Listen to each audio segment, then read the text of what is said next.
بسم الله الرحمن الرحيم. الحمد لله رب العالمين، والصلاة والسلام على أشرف الأنبياء والمرسلين. الحمد لله والصلاة والسلام على أشرف الأنبياء والمرسلين نبينا محمد وعلى آله أصحابه ومن تبعهم بإحسان إلى يوم الدين وسلم تسليما كثيرا. وبعد، السلام عليكم ورحمة الله وبركاته.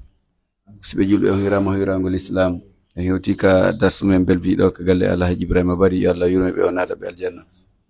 كرمو كم أستاذ أبلاي با سيني كيدين فدار درس جيمين إني الكمسارن دين دو هندكو درس جي تاتيوني كو بفينا تاي. درس مو وندغي فدار دونكو دفتر صفات التفاسير درس إمو أنكو سوار من حياة الصحابة. درس تامو أنكو تفسير القرآن هراي مصيبة جلبه وتولي من كدرسوجي. السلام عليكم ورحمة الله وبركاته. بسم الله أستاذ. عليكم السلام ورحمة الله وبركاته. أعوذ بالله من الشيطان الرجيم.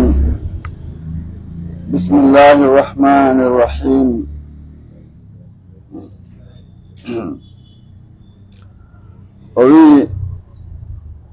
والله ذو الفضل العظيم.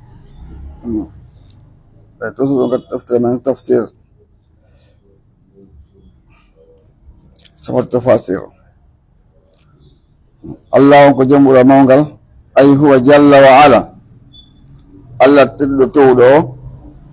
ذو الفضل كجم الواسع يا جنغال على جميع خلقه دو دندان تغور مكن في الدنيا والآخرة كأبنى كلا هرفو. ثم سرع تعالى رفت إلى تود ناتني في زم اليهود من يقبل اليهود الذين بين أكرمهم الله بالله وتدني بالتوراة التوراة عندك النبي موسى تبنا جونهم وتدني بالله دفتر ولم ينتفعوا بها كنا بجبال نفتر ولم يطبقوها ببراتيكال مثلا بمعنى بيقول ترالي سريع جماعهم وسبهم الله ننهي بالحمار مبب الذي مبب يحمل أسفار من روندو إليلي دفت ولا هو مبب قالوا أنا جانغ ساجم ولا عندك روندي كنوم بأننا فقال وفي مثل للذين مثل بين حملوا التوراة قلوني أي مثل اليهود الذين مثل اليهود الذين حملوا أوتوا اليهود وجنا بالتوراة وكلفوا بفوى الأمر بما فيها بكل في سرية جون إمارهم ثم لم يحملوها أي بقول ترى سرية جدين أي ثم لم يعملوا بها بقول ترى سريع جدي ولم ينتفعوا بهديها بنفترالي بيوال كوني كون التوراتهم ونورها النور مايرهم بينوري كمثل الحمار ونمثل البابا يحمل أسفارا ونرون دفتر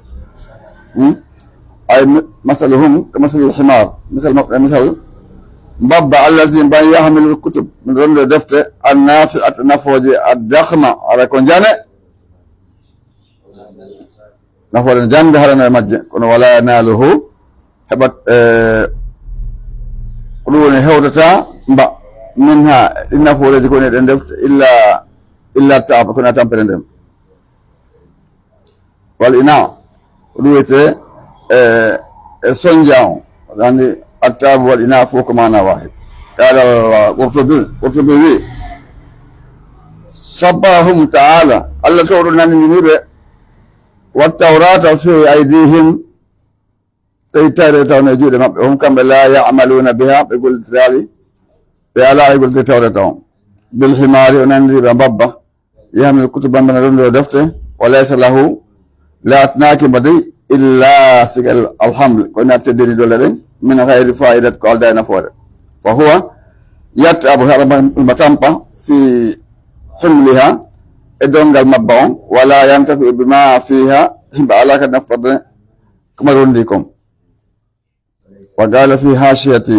البيداوي وي كسراج دفتر بيداوي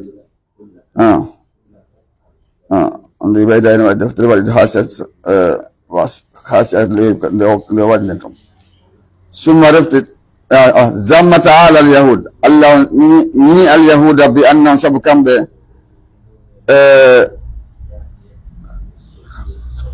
وقرأوا التوراة جانجنا بالتوراة قرأوا التوراة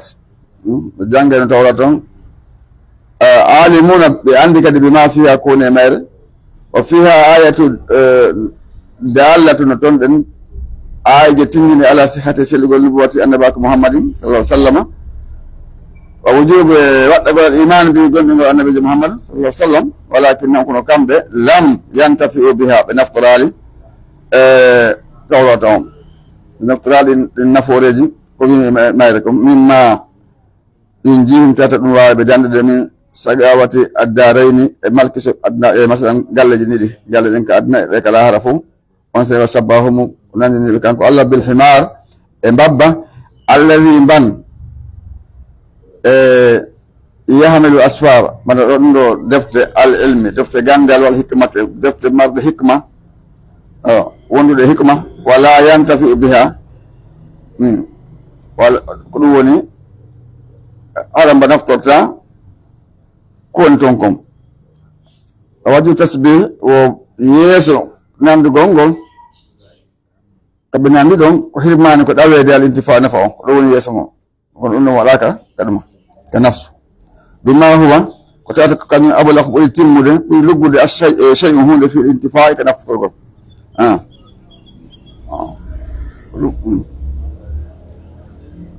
في الانتفاع مع الكد وند تامبر وتعب كدي كدوم يانجي سونجا كون بالاتون دباسنا تامبرنا وبيس بني مثل قوم مثالين بالذين من كتبوا في بآيات الله يجزي الله عنهم أي بئس بني هذا المثل قال المثل الذي ضربناه لأنه من بياني لأنه من هوراني اليهود مثلا مثل القوم الظالمين القوم الذين كذبوا في النبي بآيات الله يجزي الله عنهم الدالة من على نبوته النباكم محمد عليه الصلاة والسلام والله لا يهدي فيونتا القوم الظالمين أي لا يوفق للخير وهو الرجال ولا يرسل فيونتا لإيمانكم من كان ظالما ومن لكتونيه on laatiɗon ko toñowo fasiqan yaltu ɓe ɗoftade nde fasiqijo ala attawa wi huwa allazi humu allazina humu allazina ko ɓe woni ɓen zalamu toñi ɓe anfusahum wonkiji maɓɓe ɗin ɓe toñi ɗoen ɓe takzibihim fennugol ɓe lil ambiyai annabaɓe allah on summa kazzaba taala ifti allah fenni alyahuda fi da'wa e nodi torgol anna hunde kamɓe ahbabullahi ko ɓe yiɓɓe allah fa qal وي كانكو الله قولوا إن يا أيها الذين هادوا كونوا اليهود أي قل يا محمد وأن هؤلاء الذين بن تهودوا اليهود هودا كوب وتمسكوا بدقتي بملة اليهودية دين اليهود إن زعمتم شيئا آدك أنكم وندعونوا أولياء الله كون ولد الله من دون الناس كوري بأيين بهديد أي إن كنتم أولياء الله ذلك هو الله وأحبابه ولد بمكة حتى يهور جونا كما تدعون ونجرنهم قالوا سوني فتمنوا يلي الموت ما يلي إن كنتم صادقين سوداتك جونغ يعني كجد ما عندهم أي فتمنوا يلي من الله مضي الله أن تكون دورتهم لتم قولوا فيهم إجو سريعا يهوي إلى دار كرامته كقال تدعون مكة الإدة هبل نار لأوليائه ولد المقبين إن كنتم أنا قصرت نندي أي سات ياريكا إن كنتم صادقين صلاتك قوموا به في هذه الدعوة أن ندرون قال أبو سعود بما كان لا اليهود يقولون بيننا نحن أبناء الله أنكم الله فإحباؤه كما يمكوا ويدعون بندروا أن الدار الآخرة وأن قال لك الله لهم كم بودن عند الله قال خالصة كامتهم hettori den ɗo galle فيقولون بإن الله إن لن يدخل الجنة ناتا الجنة إلا من كان هودا قلنا أن يدخل دين اليهود وسيف أمر الله يمر رسوله لا رمكم أن يقول أن دويت لو من ندبه إظهارا كفننا لكذبين فينا رمكم فينا رمكم وقول كنت تبك فينا رمكم الله يمر إن زعمتم ويس أم آجك ذلك كجانت دوكو ونكم يلا كم ما كفتمنا الموت إلى ما يدين لتن قلوا فيهم إبو من داء البلاء مر نيو جرب يوم إلى دار الكرام كداري ونون كاوي داري كرامة من دار البلاء إلى دار الكرامة رولن بفاجي رولن كداري دواتو رولن كخطاو كداري دوا وند رولن كمن داي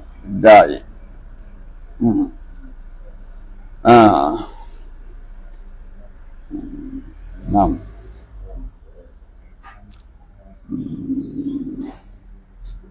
نعم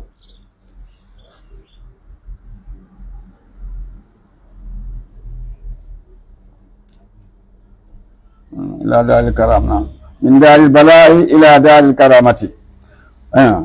فإن من أيقن وند أجرنا بأنه كانكم من أهل الجنة كجاب الجنة أحب ويريد أن يتخلص إليها من هذه الدار دو لابد وهي تولن إما لو قال التي هي مغير الأقدار كل بند ونو تامبل نكو لك أنك هاي فالتا كني بدغا سكما قيا كقال لنا كو تاتا سونجا على قال تعالى لا تولن وي فاديان كو يرسل له من دبا أما بينهم كبانينا كذبهم في الأرض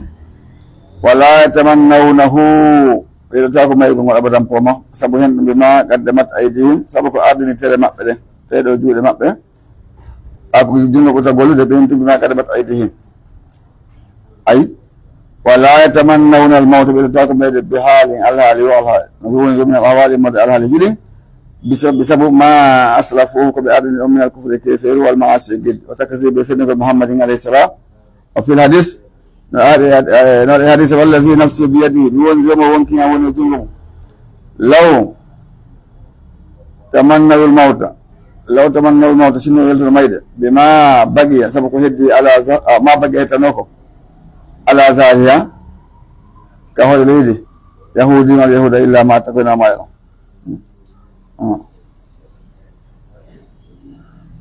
تنوكم وليد هنا ما تكون أنت ما يرون قال الألوسي عند لم يتمنى أحد الموت منهم إلتاك بوت ما يقول كم بيون إلي أنه سبب كم بكانوا بلاتنا موجودين بيننا بصدقه عليه السلام قوم الله صلى الله عليه وسلم فعلموا بأنهم كم لو تمنوه سبيل لما يدين لما تبما ينو من ساعتهم أنير كذا كبيولنا ما ينو وهذه إنه إذا المعجزات وقلت معجزات من الله صلى الله عليه وسلم وجاء في سورة البقرة عليه قسم البقرة نفي ريغل هذا المعنى والمعنى بلفظ كونغل ولن أيني ولن تمناه الإسلام هذه الوقت سبتيسة ويلتاكل سبحان سبق بعد الرجل السلام جدي وهو من باب التفنن يمكن لما يقول فصل على القول المشهور يقول كونغول لولو والله عليم الله كو اندو بوالمين تونيوبن اي عالم كو اندو بي ماب وما صدر من كونغول يالت امر ماب من فنون نون جازل متوني والمعاش جد وانما وضع الظاهر انكم فيكم موضع انكم ضمير ونينو عليم بهم وأن ربه زمن لهم من ربه وتسجيلا يبين ولا يمبه بأنهم كانوا ظلموا بتوني عندي عليم بهم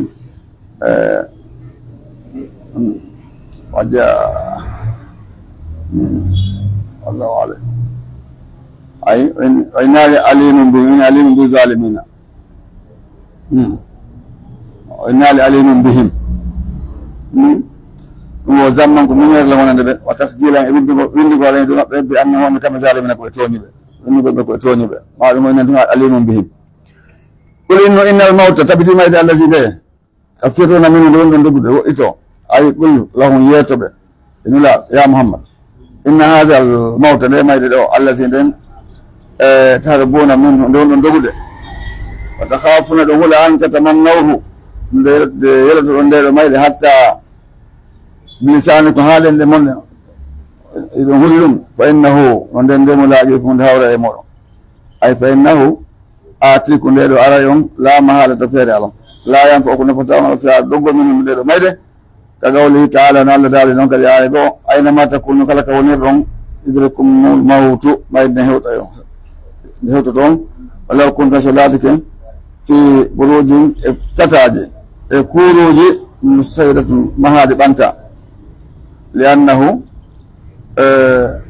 sabu ɗum ɗo nde ɗo mayde ɗo gaddu ɗum ko kodduye mutammu wiyete kon waɗɗiɗo kodduye ɗum hoddiranoma kulu nafsi zaikatul maut wala yohoni o nafata hasrun rentagol an qadrin gay kodduye woto waɗa rentade ha o laawa kodduye ɗum ko joni no aranga allah to wal nanga waynoɗa kala nga ƴawɗa si allah ne mo accident waɗay waɗay de ɗo nga woni hesal wo bange ɗin fof kadi na ɗum noon tun summat tarudduna reftirɗo ɗon haɗe summat nam turadduna reftirɗo ɗon ila alimul haybi faali andu ko wirni on comme woni on ko allah subahana taala on ɗo woni andu ko wirni on ko wirni kon e hoore haqqan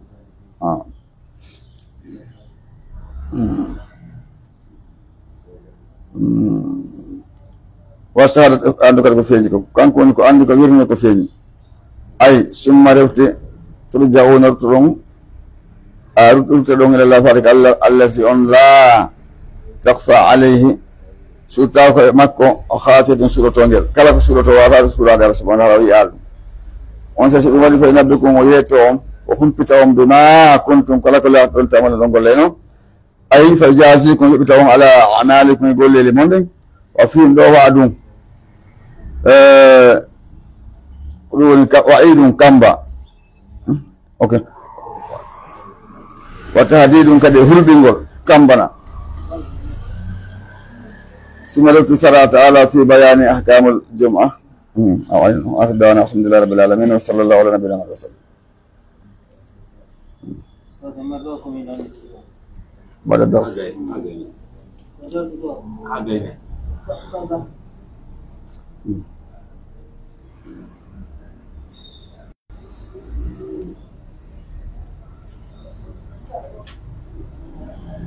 نعم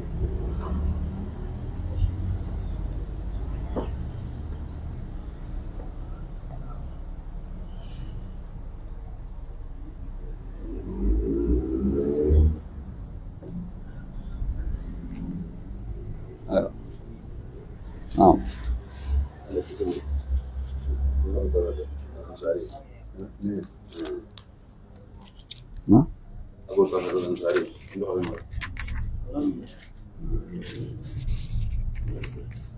أبو ترى لا هو سوف هو أخبار 23 بنت أخبار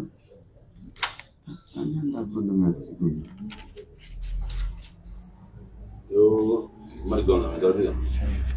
Ya beda. Ya beda. Mana balik? Balik yo. اللهم فاجأنا. بسم الله الرحمن الرحيم. الحمد لله رب العالمين. والصلاة والسلام على أشرف الأنبياء والمرسلين نبينا محمد بن عبد الله صلى الله عليه وآله وصحبه الكرام ومن تبعهم بإحسان إلى يوم الدين. وسوف تكسر الدرس بدون كأبو طلحة الأنصاري. وفي فما إن سمع أبو طلحة كلام أم سليم حتى انصرف زينه إلى سنمه الذي اتخذه من نفيس الخصب وغص به نفسه كما كان يفعل السادة من قومه. عندي أبو طلحة إنجانجينو وند من الباو ويلتي في سليم وما كنا واتا سليم ما كنا أبو طلحة واتا بن جنبودة ولندي كفيهم وسبنا لا منكم جل أننا جل كمشرك. Atakan ko sikki ko baande o imi burdo mo marda jawni yal tiwol kan e kala so do wala so en o na fi dum o min ka baana julo tanu ka julo re mi anyata ma fe do ko rakune medam wani ko don jonno fa ma in samawri nanali Abu Talhata musa o ganal nan Abu Talhata kala ma yawtre Sulaimin de hatta sarafa ha fi'liti yani wonkiti wonkiti zinu haqqille makko ila sanamihi fa sanamu rumakon allazi dum ittakazahu de jogitino rewete dum min nafisi alkhasab le wodude new inade wala nebban tuda wa khasabihi nafsahu do hebtuno hoore makko kama kana yaf'alu wano lati hurre non asadatu ko hoben min gawmi kay makko alkala ko hojo mari sanamu kam lakin kono Sulaimin aradat fala an tatrugal hadida nde o tappata jandini wa huwa ma zala tawali serari haniyan ko wuluni andi jandi si wuli andi bello bengo o si wuli be tapani ka o se ndi watana fala nan won o si wula asige be tapani bu ko ta kayite bawo ya woli gol kongo ko dum waso Sulaimin fala kadi man tappude jandi ni fione kandi wuli don profite don men kankati on se fo atbaat o jokkiti aniko na wonde ko jande mise ngala tun jande yewtere ko fione ko haan don haana yewtere on se fo atbaat o jokkini tagul mo wiya kanko Sulaimin alasta ta'lamu ala ta'kida andi ya Aba Talhata anna ilahaka allazi norete ma on ta'buduhu wonda rewde min doni la ko hina Allah on adnabata gondi on ka furi min al ardi ko imade leydi ni Allah tagini ko de ledde lesade on lesude fagala bala gorko o mi andi dum fagalat Sulaimin ma ki tusur afala tas'uru bil khajali an asota hersugol wa anta ta'budu an dara jiz'a bindere sajarati legal ja'alta ba'dahu laka ajettingal wadani yoga maggal wonande ma an ilaha rewete ngal maada bayna ma nde wono ja'ala ghayruka wobbe ko inama wadi ba'dahu yoga kan ngal legal al akhirah yoga go maggal o godan o dum woni ledde tenetede lahu onande ngal melle gangal langa gota ngal wobbe jettingal yastali binarihi be ukana kayite be hibe ulo yite maggal on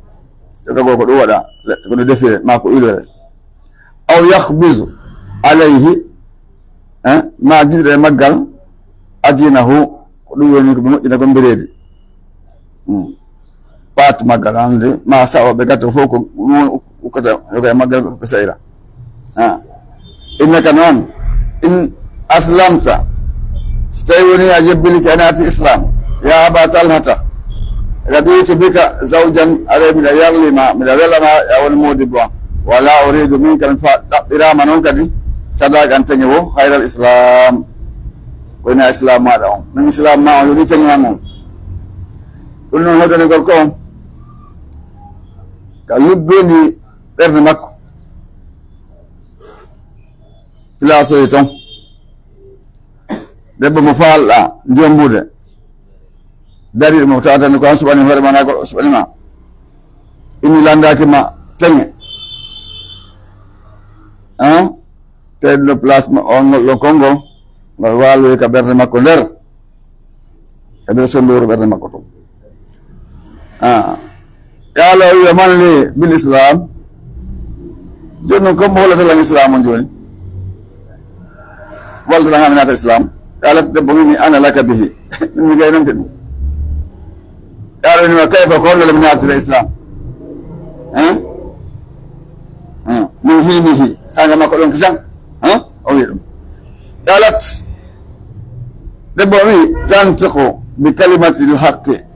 أول كونغول غونغا وونغول وتشهد سيدنا أن لا إله إلا الله تدعون الله تدعون هو لا إلا الله كنا الله تن وأن محمدا وأن النبي محمد رسول الله كنا الله ثم تتمضي يها إلى بيتك فالك سلمنا وتحتم منك سنمك سنم رمانو ثم ترمي به بقدان هو كافو ونسيف فانت لقت أسارير أبي طلحة كون هنتي ويت أسارير كون يدي تينا تينا ما كون هنتي وقال لي أشهد أن لا إله إلا الله وأن محمد رسول الله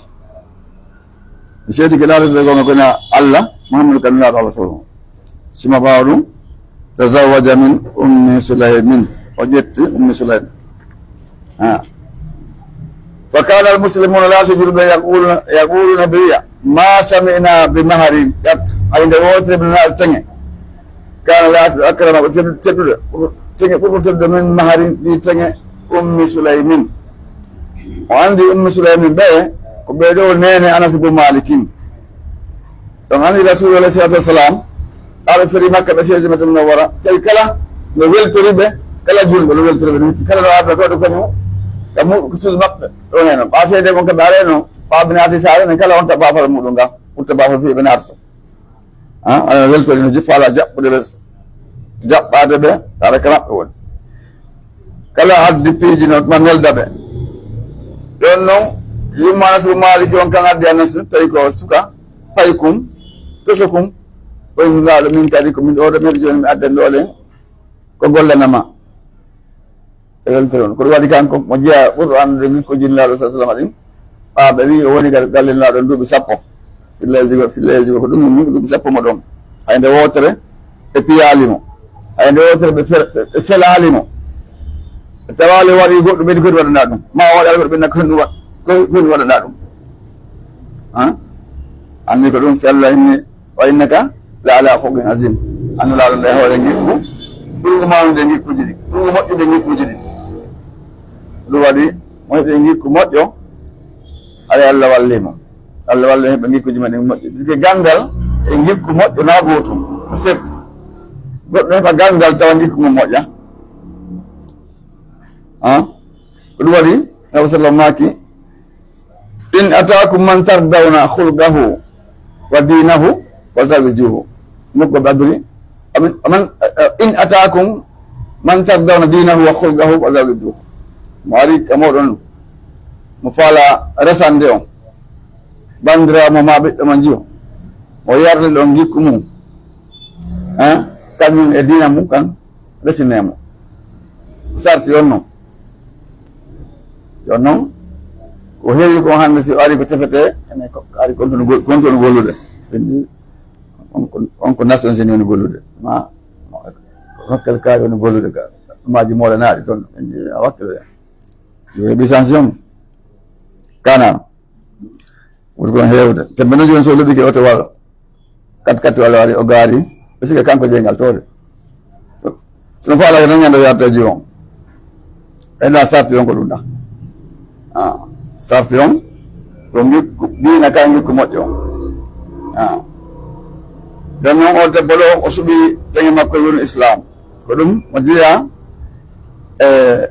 ko ɗum waɗi si yimɓe wi ken ɗon tumon hayde wotere ɓe anndali hayde wotere ma samina bi mahari min anndal min nanali teŋe gattu hayde wotere kan laatu akrama pour teddude min mahari di teŋe ummi suleymin o fakadi je alat gondi o waɗi kanko sonnajo on sadaka ha teŋe makko on al islama modi makko islam modi makko on teŋe makko on mbede nawni waafidan alhamdulillah rabbil alamin wa sallallahu alaihi wa sallam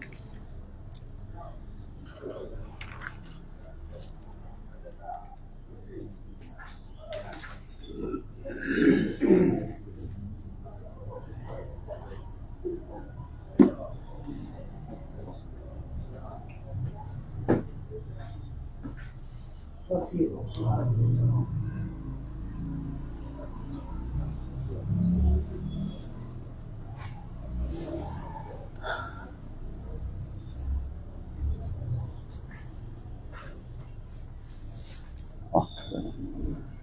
تفسير فصل.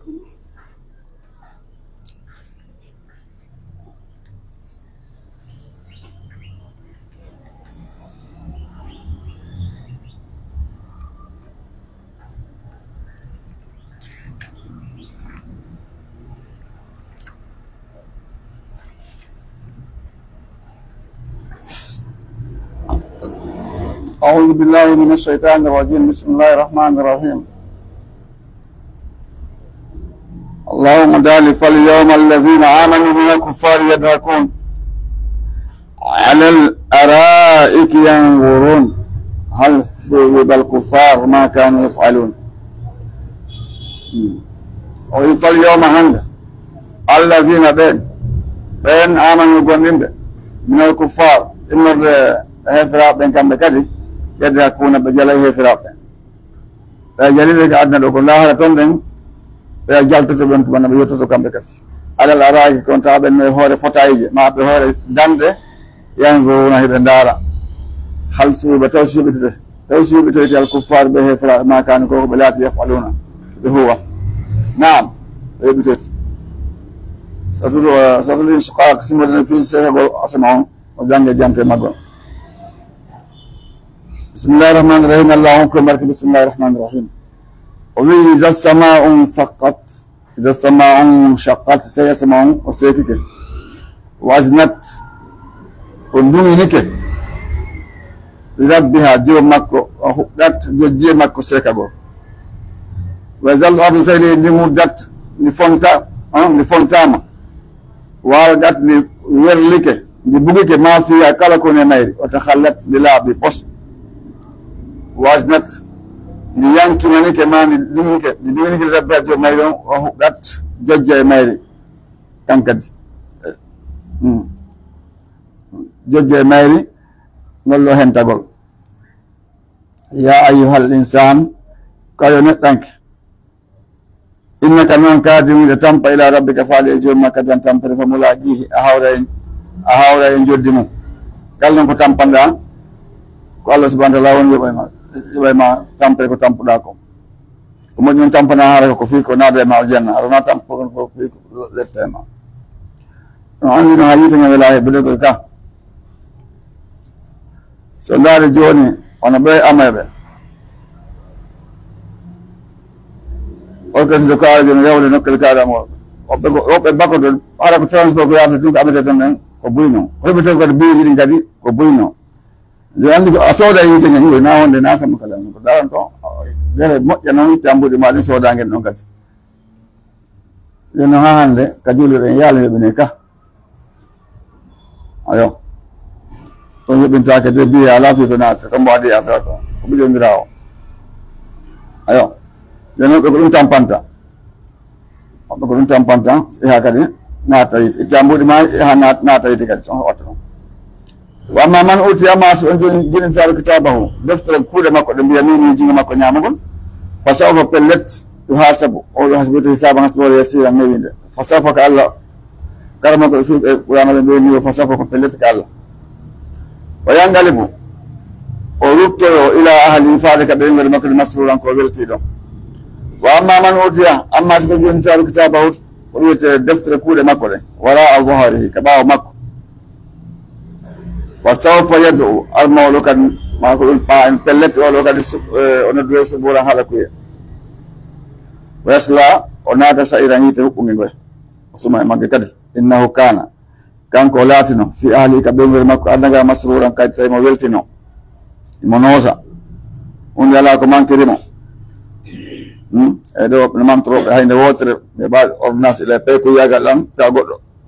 sodne ɗan hande wotere min waldali ma ko mantorte noon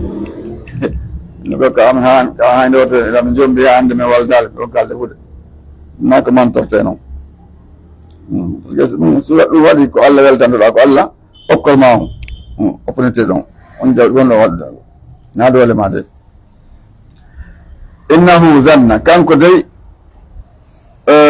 o fellitino an lan yahura wonde o mitoytako mitagol ala wara ko faala o wacca ko faala accude wara ko faala wadde bala inna rabbahu kana bihi basira bala ko gonga inna rabbahu joom makko kana laatike bihi makko basiran ko renuɗo fala usmi wondiri bi safaqi ɗiɗo sekotonde wallayli oɗo jemma o ma wasaka e kala ko jemma o huuɓiti kala ko jemma o suumi wal qamari o wondiri o lewru isatta saga so dugayri huɓutude aɗa ñande dugayri fof no huuɓiti haɗa na peccum waɗi lettarka bunna o faɓidirte taɓa gan alhaali an taɓa ngay alhaali itteɗo alhaali naɓe oɗo alhaali itteɗo naɓe o alhaali fama lahum alanaɓe fama lahum ko heɓiɓe la yuɓinuna ɓe gomɗinte Allah subhanahu wa taala ko waɗi ɓe azaburiya alayhim si jangganama ɓe alquran on la yasjuduna ɓe sujjata balil lazina so koni ɓen kafaru wedduɓe yukazzibuna hiɓe fenna nula ɓen hiɓe fenna qur'an wallahu Allah alam ɓuri andu bima yu'una konko ɓe suuɗe fondoji maɓɓe ɓerɗe maɓɓe wa bassirhum humputuɓe nawɗon ɓe azabe lette alimi musuɗe wa akhiru da'wana alhamdulillahi rabbil alamin aw inna allazina kana ɓe amanu gonni ɓe amilu salihat ɓe golli ko ɓe yamiraɓe rimti ko ɓe haɗa lahum noɗon ɓe ajrum joddi gayru mamnun ɗi taƴodirta ɗi ɓiytetake kadi akhiru da'wana alhamdulillahi rabbil alamin lillahi rabbil alamin e weltaniki Allah subhanahu wa ta'ala newnan ɗon tawegol ɗi jondeji ɗi Allahu yiɗi en jandiɓe karmakoɓe men wonɓe e jande en taraniki ɓe Allah windanɓe ɗum ko mandake moƴƴo waɗana ɓe joddi aljanna enen kadi wonɓe janggude e wonɓe heɗade en toriki Allah faami en kon ɗen e janggude ko newnana en gollitirgol haɗa darsuji handeji ɗin ko ɗo woni koɗi daari en fuɗɗitoto goɗɗi go kadi janggo inchallahu assalamu aleykum wa rahmatullahi wa barakatuh.